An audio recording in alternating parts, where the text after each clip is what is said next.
Ahora vamos a hablar del estadístico de Kruskal-Wallis, que es el estadístico no paramétrico símil a la ANOVA para grupos independientes.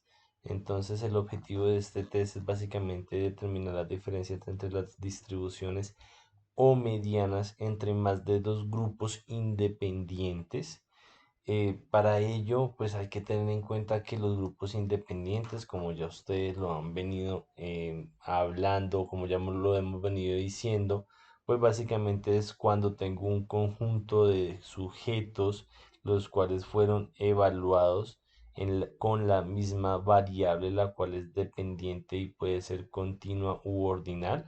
Sin embargo, estos grupos deben ser mutuamente excluyentes.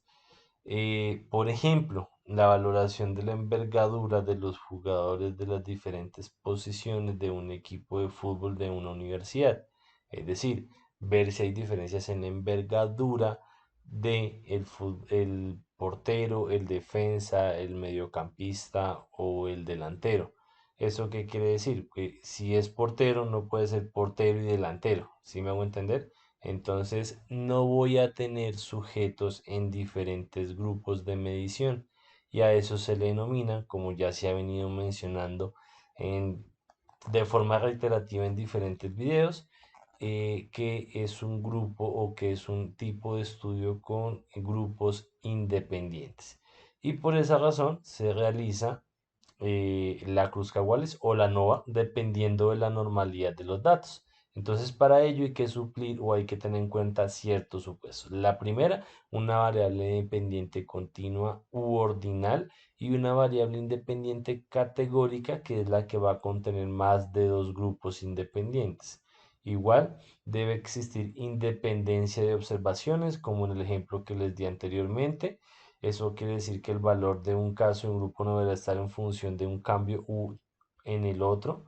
Eh, la- Se debe evaluar las distribuciones en cada grupo de la variable independiente e identificar si estas distribuciones poseen o no la misma forma en su distribución.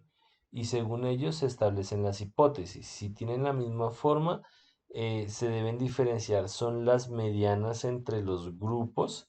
Y por el contrario, si difieren en la forma de la distribución de los datos, se debe hacer el análisis a partir de las diferencias de las distribuciones de los datos en cada uno de los grupos. Entonces, a partir de allí se determinan diferentes tipos de construcción de hipótesis. Entonces, si mantienen la misma forma de distribución, el análisis se debe hacer a partir de la mediana de los grupos. Por tanto, la hipótesis nula estará redactada en cuanto a que las medianas entre los grupos va a ser igual, y la hipótesis alterna será redactada en que al menos dos de las medianas difieren entre cada uno de los grupos. Si tienen una distinta forma, ya se va a hacer una diferenciación entre las distribuciones de los grupos. En ese orden de idea, la hipótesis nula se redactará que a partir de las distribuciones entre los resultados, cada grupo es igual.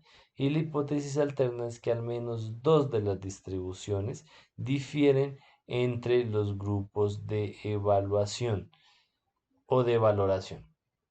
Por tanto, debo identificar cómo voy a realizar la construcción de la hipótesis. Igual, al igual que la NOVA, se debe realizar un test de post hoc.